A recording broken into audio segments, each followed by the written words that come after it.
أعوذ بالله من الشيطان الرجيم. بسم الله الرحمن الرحيم. الحمد لله رب العالمين، الرحمن الرحيم، مالك يوم الدين، إياك نعبد وإياك نستعين، اهدنا الصراط المستقيم،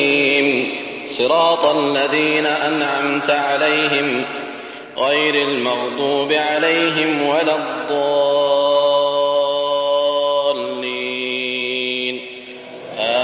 آمين. ألف لام ميم. ذلك الكتاب لا ريب فيه هدى للمتقين الذين يؤمنون بالغيب ويقيمون الصلاة ومما رزقناهم ينفقون والذين يؤمنون بما أنزل إليك وما أنزل من قبلك وبالآخرة هم يوقنون أولئك على هدى من ربهم وأولئك هم المفلحون. إن الذين كفروا سواء عليهم أأنذرتهم أم لم تنذرهم لا يؤمنون. ختم الله على قلوبهم وعلى سمعهم وعلى أبصارهم غشاوة ولهم عذاب عظيم. ومن الناس من يقول آمنا بالله وباليوم الآخر وما هم بمؤمنين يخادعون الله والذين آمنوا وما يخدعون إلا أنفسهم وما يشعرون. في قلوبهم مرض فزادهم الله مرضا ولهم عذاب أليم بما كانوا يكذبون. وإذا قيل لهم لا تفسدوا في الأرض قالوا إنما نحن مصلحون ألا إنهم هم المفسدون ولكن لا يشعرون. وإذا قيل لهم آمنوا كما آمن الناس قالوا أنؤمن كما آمن السفهاء ألا إنهم هم السفهاء ولكن لا يعلمون. وإذا لقوا الذين آمنوا قالوا آمنا وإذا خلوا إلى شياطينهم قالوا إنا معكم إنما نحن مستهزئون. الله يستهزئ بهم ويمدهم في طغيانهم يعمهون. أولئك الذين اشتروا الضلالة بالهدى فما ربحت تجارتهم وما كانوا مهتدين. مثلهم كمثل الذي استوقد نارا فلما أضاءت ما حوله ذهب الله بنورهم وتركهم في ظلمات لا يبصرون. صم بكم عمي فهم لا يرجعون. أو كصيب من السماء فيه ظلمات ورعد وبرق يجعلون أصابعهم في آذانهم من الصواعق حذر الموت والله محيط بالكافرين. يكاد البرق يخطف أبصارهم كلما أضاء لهم مشوا فيه وإذا أظلم عليهم قاموا ولو شاء الله لذهب بسمعهم وأبصارهم إن الله على كل شيء قدير. يا أيها الناس اعبدوا ربكم الذي خلقكم والذين من قبلكم لعلكم تتقون. الذي جعل لكم الأرض فراشا والسماء بناء وأنزل من السماء ماء فأخرج به من الثمرات رزقا لكم فلا تجعلوا لله أندادا وأنتم تعلمون. وإن كنتم في ريب مما نزلنا على عبدنا فأتوا بسورة من مثله وادعوا شهداءكم من دون الله إن كنتم صادقين فإن لم تفعلوا ولن تفعلوا فاتقوا النار التي وقودها الناس والحجارة أعدت للكافرين وبشر الذين آمنوا وعملوا الصالحات أن لهم جنات تجري من تحتها الأنهار كلما رزقوا منها من ثمرة رزقا قالوا هذا الذي رزقنا من قبل وأتوا به متشابها ولهم فيها أزواج مطهرة وهم فيها خالدون إن الله لا يستحيي أن يضرب مثلا ما بعوضة فما فوقها فأما الذين آمنوا فيعلمون أنه الحق من ربهم وأما الذين كفروا فيقولون ماذا أراد الله بهذا مثلا يضل به كثيرا ويهدي به كثيرا وما يضل به إلا الفاسقين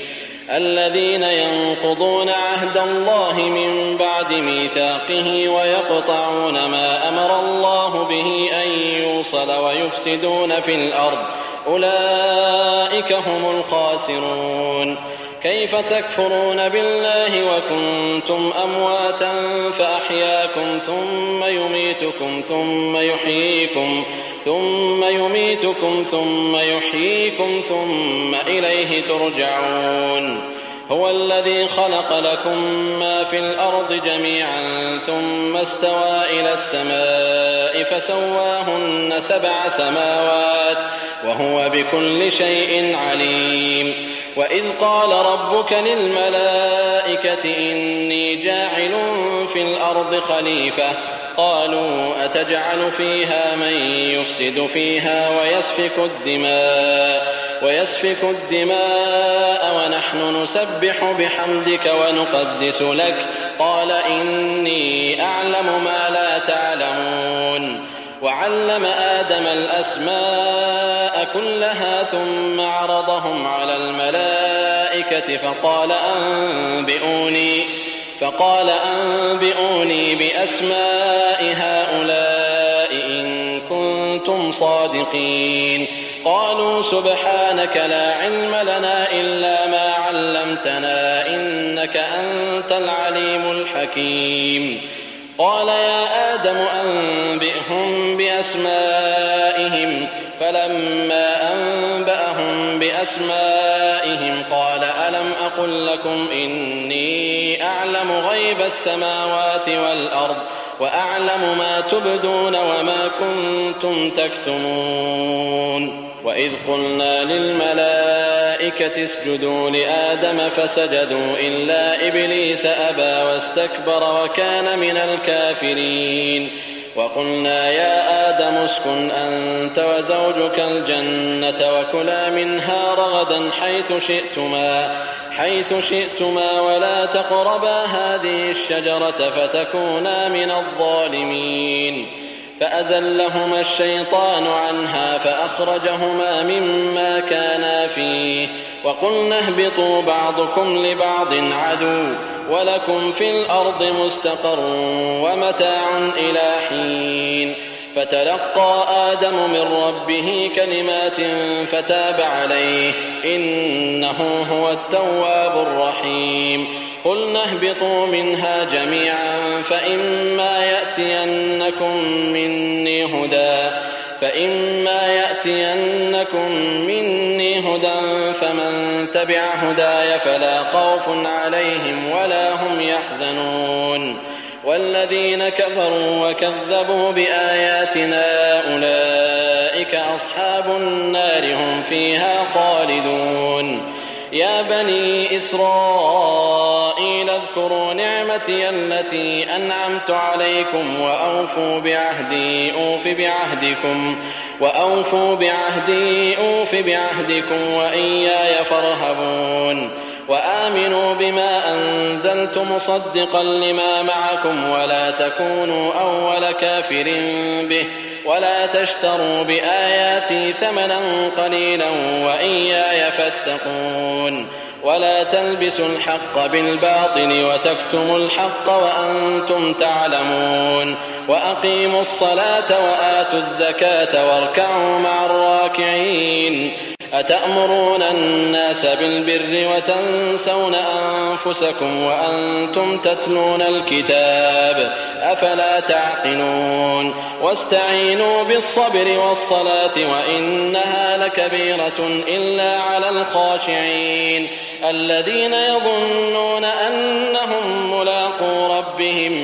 الذين يظنون أنهم ملاقو ربهم وأنهم إليه راجعون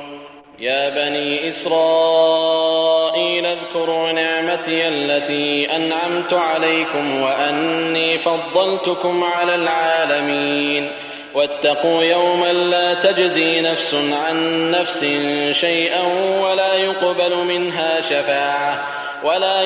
منها شفاعة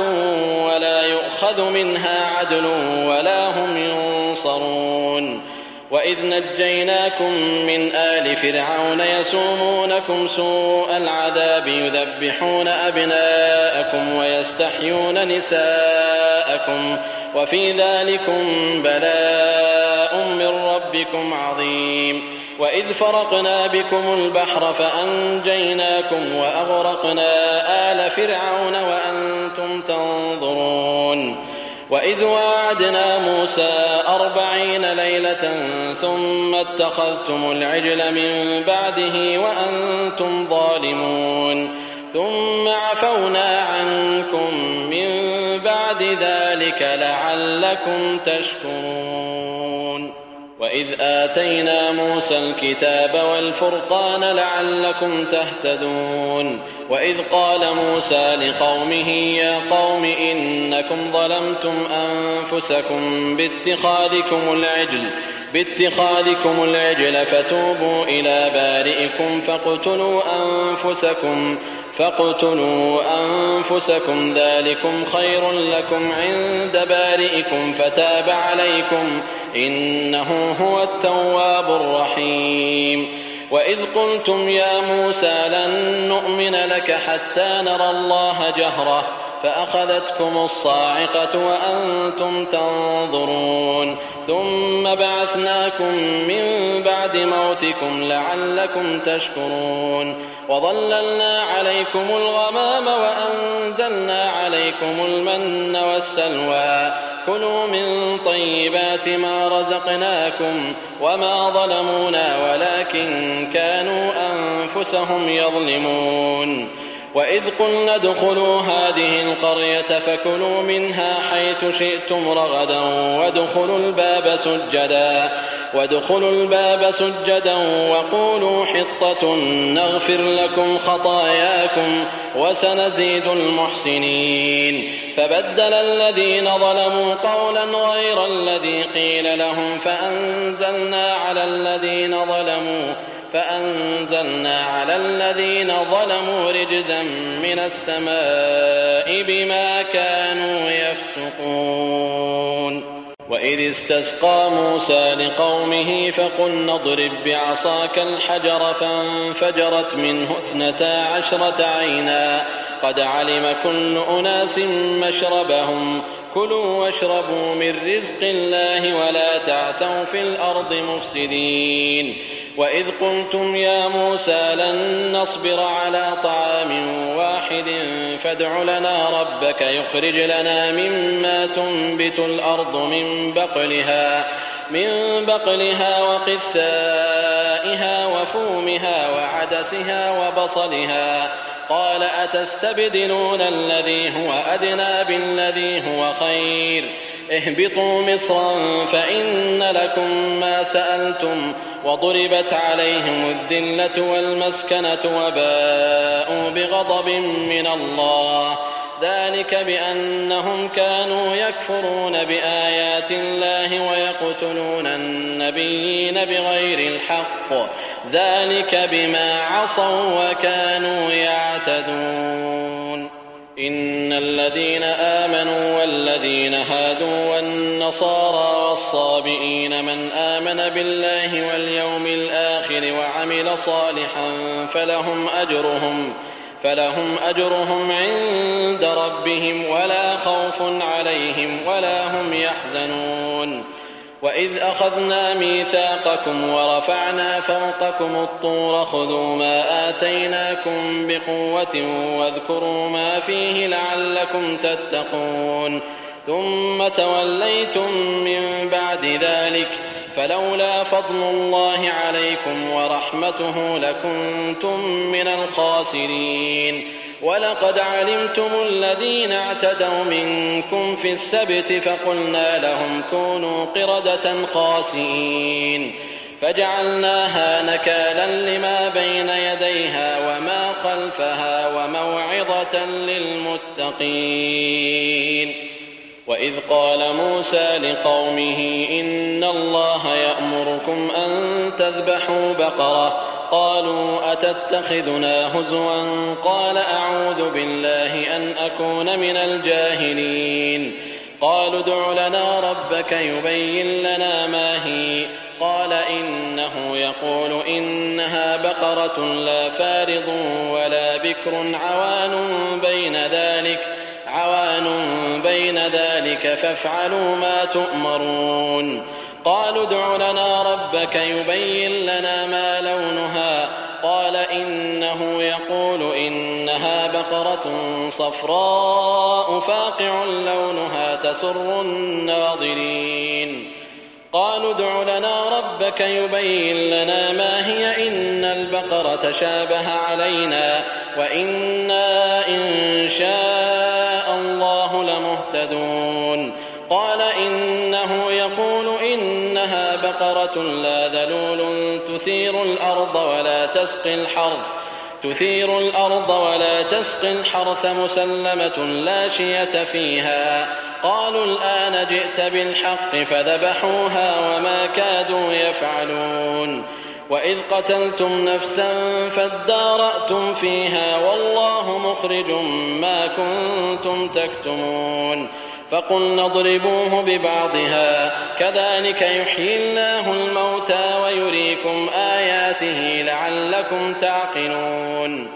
ثم قست قلوبكم من بعد ذلك فهي كالحجارة أو أشد قسوة وإن من الحجارة لما يتفجر منه الأنهار وإن منها لما يشقق فيخرج منه الماء وإن منها لما يهبط من خشية الله وما الله بغافل عما تعملون أفتطمعون أن يؤمنوا لكم وقد كان فريق منهم يسمعون كلام الله ثم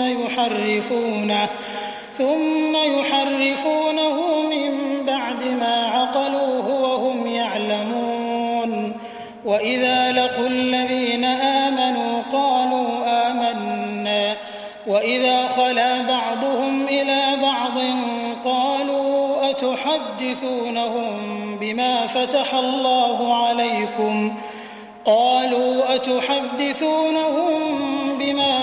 الله عليكم ليحاجوكم به عند ربكم أفلا تعقلون أولا يعلمون أن الله يعلم ما يسرون وما يعلنون ومنهم أميون لا يعلمون الكتاب إلا أماني وإن هم إلا يظنون فويل للذين يكتبون الكتاب بأيديهم ثم يقولون هذا من عند الله ليشتروا به ثمنا قليلا فويل لهم مما كتبت أيديهم وويل لهم مما يكسبون وقالوا لن تمسنا النار إلا أياما معدودة قل أتخذتم عند الله عهدا فلن يخلف الله عهده أم تقولون على الله ما لا تعلمون بلى من كسب سيئة وأحاطت به خطيئته فأولئك أصحاب النار هم فيها خالدون والذين آمنوا وعملوا الصالحات أولئك أصحاب الجنة هم فيها خالدون وإذ أخذنا ميثاق بني إسرائيل لا تعبدون إلا الله وبالوالدين إحسانا وذي القربى واليتامى والمساكين وقولوا للناس حسنا وأقيموا الصلاة وآتوا الزكاة ثم توليتم إلا قليلا منكم وأنتم معرضون وإذ أخذنا ميثاقكم لا تسفكون دماءكم ولا تخرجون أنفسكم من دياركم ثم أقررتم وأنتم تشهدون ثم أنتم هؤلاء تقتلون أنفسكم وتخرجون فريقا منكم من ديارهم تظاهرون عليهم بالإثم والعدوان وإن يأتوكم أسارى تفادوهم وهو محرم عليكم إخراجهم أفتؤمنون ببعض الكتاب وتكفرون ببعض فما جزاء من يفعل ذلك منكم إلا خزي في الحياة الدنيا ويوم القيامة يردون إلى أشد العذاب وما الله بغافل عما تعملون أولئك الذين اشتروا الحياة الدنيا بالآخرة فلا يخفف عنهم العذاب ولا هم ينصرون ولقد آتينا موسى الكتاب وقفينا من بعده بالرسل وآتينا عيسى ابن مريم البينات وأيدناه بروح القدس أفكلما جاءكم رسول بما لا تهوى أنفسكم استكبرتم ففريقا كذبتم وفريقا تقتلون وقالوا قلوبنا غلف بل لعنهم الله بكفرهم فقليلا ما يؤمنون ولما جاءهم كتاب من عند الله مصدق لما معهم وكانوا من قبل يستفتحون على الذين كفروا فلما جاءهم ما عرفوا كفروا به فلعنة الله على الكافرين بئس ما اشتروا به أنفسهم أن يكفروا بما أنزل الله بغيا أن ينزل الله من فضله على من يشاء من عباده فباءوا بغضب على غضب وللكافرين عذاب مهين وإذا قيل لهم آمنوا بما أنزل الله قالوا نؤمن بما أنزل علينا ويكفرون بما وراءه وهو الحق مصدقا لما معهم قل فلم تقتلون أنبياء الله من قبل إن كنتم مؤمنين ولقد جاءكم موسى بالبينات ثم اتخذتم العجل من بعده وأنتم ظالمون وإذ أخذنا ميثاقكم ورفعنا فوقكم الطور خذوا ما آتيناكم بقوة واسمعوا قالوا سمعنا وعصينا وأشربوا في قلوبهم العجل بكفرهم قل بئس ما يأمركم به إيمانكم إن كنتم مؤمنين قل إن كانت لكم الدار الآخرة عند الله خالصة من دون الناس فتمنوا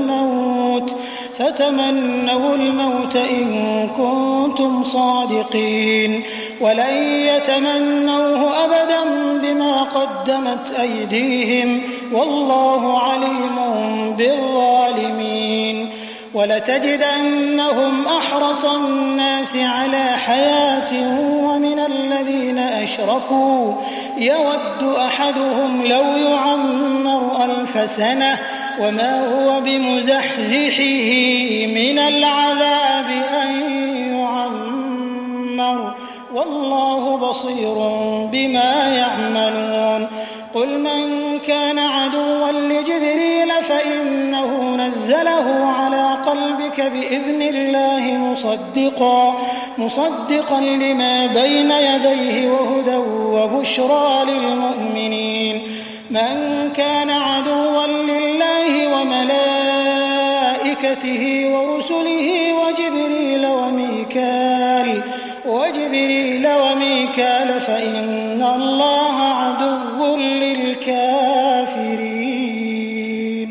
ولقد أنزلنا إليك آيات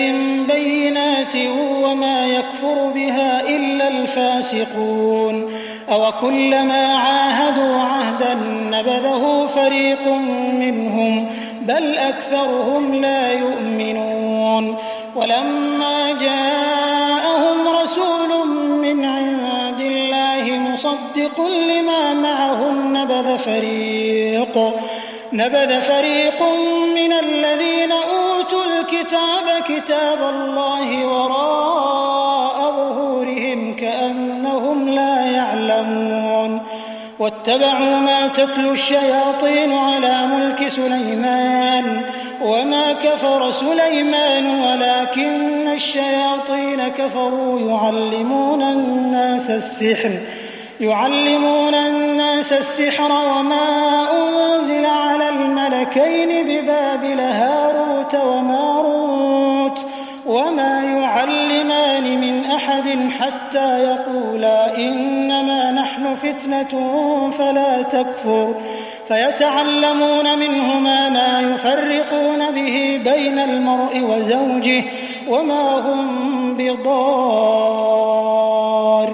به من أحد إلا بإذن الله ويتعلمون ما يضرهم ولا ينفعهم ولقد علموا لمن اشتراه ما له في الآخرة من خلاق ولبئس ما شروا به أنفسهم لو كانوا يعلمون ولو أنهم آمنوا واتقوا لمثوبة من عند الله خير لو كانوا يعلمون يا أيها الذين آمنوا لا تقولوا راعنا وقولوا انظرنا واسمعوا وللكافرين عذاب أليم ما يود الذين كفروا من أهل الكتاب ولا المشركين أن ينزل عليكم من خير من ربكم والله يختص برحمته من يشاء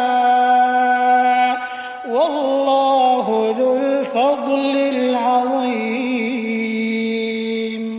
ما ننسخ من آية أو ننسها نأت بخير منها أو مثلها ألم تعلم أن الله على كل شيء قدير ألم تعلم أن الله له ملك السماوات والأرض وما لكم من دون الله من ولي بصير أم تريدون أن تسألوا رسولكم كما سئل موسى من قبل ومن يتبدل الكفر بالإيمان فقد ضل سواء السبيل ود كثير من أهل الكتاب لو يردونكم من بعد إيمانكم كفارا حسدا من عند أنفسهم من بعد ما تبين لهم الحق فاعفوا واصفحوا حتى يأتي الله بأمره إن الله على كل شيء قدير وأقيموا الصلاة وآتوا الزكاة وما تقدموا لأنفسكم من خير تجدوه عند الله إن الله بما تعملون بصير وقالوا لن يدخل الجنة إلا من كان هودا أو نصارى تلك أمانيهم قل هاتوا برهانكم إن كنتم صادقين بلى من أسلم وجهه لله وهو محسن فله أجره عند ربه ولا خوف عليهم ولا هم يحزنون وقالت اليهود ليست النصارى اليهود على شيء وهم يتلون الكتاب كذلك قال الذين لا يعلمون مثل قولهم فالله يحكم بينهم يوم القيامة فيما كانوا فيه يختلفون ومن أظلم ممن منع مساجد الله أن يذكر فيها اسمه وسعى في خرابها أولئك ما كان لهم أن يدخلوها إلا خائفين لهم في الدنيا خزي ولهم في الآخرة عذاب عظيم ولله المشرق والمغرب فأينما تولوا فثم وجه الله إن الله واسع عليم وقالوا اتخذ الله ولدا سبحانه بل له ما في السماوات والأرض كل له قانتون بديع السماوات والأرض وإذا قضى أمرا فإنما يقول له كن فيكون وقال الذين لا يعلمون لولا يكلمنا الله أو تأتينا آية كذلك قال الذين من قبلهم مثل قولهم تشابهت قلوبهم قد بينا الآيات لقوم يوقنون إنا أرسلناك بالحق بشيرا ونذيرا ولا تسأل عن أصحاب الجحيم ولن ترضى عنك اليهود ولا النصارى حتى تتبع ملتهم قل إن هدى الله هو الهدى ولئن اتبعت أهواءهم بعد الذي جاءك من العلم ما لك من الله من ولي ولا نصير الذين آتيناهم الكتاب يتلونه حق تلاوته أولئك يؤمنون به ومن يكفر به فأولئك هم الخاسرون يا بني إسرائيل اذكروا نعمتي التي أنعمت عليكم وأني فضلتكم على العالمين واتقوا يوما لا تجزي نفس عن نفس شيئا ولا يقبل منها عدل ولا تنفعها شفاعة ولا هم ينصرون وإذ ابتلى إبراهيم ربه بكلمات فأتمهن قال إني جاعلك للناس الناس إماما قال ومن ذريتي قال لا ينال عهد الظالمين وإذ جعلنا البيت مثابة للناس وأمنا واتخذوا من مقام إبراهيم مصلى وعهدنا إلى إبراهيم وإسماعيل أن طهرا بيتي للطائفين والعاكفين والركع السجود وإذ قال إبراهيم رب اجعل هذا بلدا آمنا وارزق أهله من الثمرات من آمن منهم بالله واليوم الآخر قال ومن كفر فأمتعه قليلا ثم أضطره إلى عذاب النار وبئس المصير وإذ يرفع إبراهيم القواعد من البيت وإسماعيل ربنا تقبل منا إنك أنت السميع العليم ربنا واجعلنا مسلمين لك ومن ذريتنا أمة مسلمة لك وأرنا مناسكنا وتب علينا إنك أنت التواب الرحيم ربنا وابعث فيهم رسولا منهم يتلو عليهم آياتك ويعلمهم الكتاب والحكمة ويزكيهم إنك أنت العزيز الحكيم ومن يرغب عن ملة إبراهيم إلا من سفه نفسه ولقد اصطفيناه في الدنيا وإنه في الآخرة لمن الصالحين إذ قال له ربه أسلم قال أسلمت لرب العالمين ووصى بها إبراهيم بنيه ويعقوب يا بني إن الله اصطفى لكم الدين فلا تموتن إلا وأنتم مسلمون أم كنتم شهداء إذ حضر يعقوب الموت إذ قال لبنيه ما تعبدون من بعدي قالوا نعبد إلهك وإله آبائك إبراهيم وإسماعيل وإسحاق إلها واحدا ونحن له مسلمون تلك أمة قد خلت لها ما كسبت ولكم ما كسبتم ولا تسألون عما كانوا يعملون وقالوا كونوا هودا أو نصارى تهتدوا قل بل ملة إبراهيم حنيفا وما كان من المشركين قولوا آمنا بالله وما أنزل إلينا وما أنزل إلى إبراهيم وإسماعيل وإسحاق ويعقوب والأسباط وما أوتي موسى وعيسى وما أوتي النبيون من ربهم لا نفرق بين أحد منهم ونحن له مسلمون فإن آمنوا بمثل ما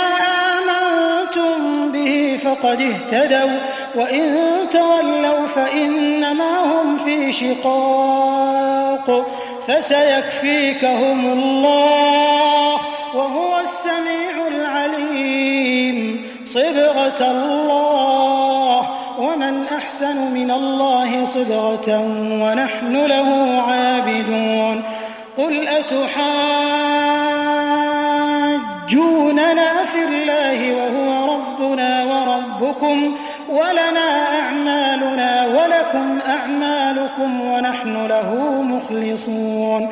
أم تقولون إن إبراهيم وإسماعيل وإسحاق ويعقوب والأسباط كانوا هودا أو نصارى قل أأنتم أعلم أم الله ومن أظلم ممن كتم شهادة عنده من الله وما الله بغافل عما تعملون تلك أمة قد خلت لها ما كسبت ولكم ما كسبتم ولا تسألون عما كانوا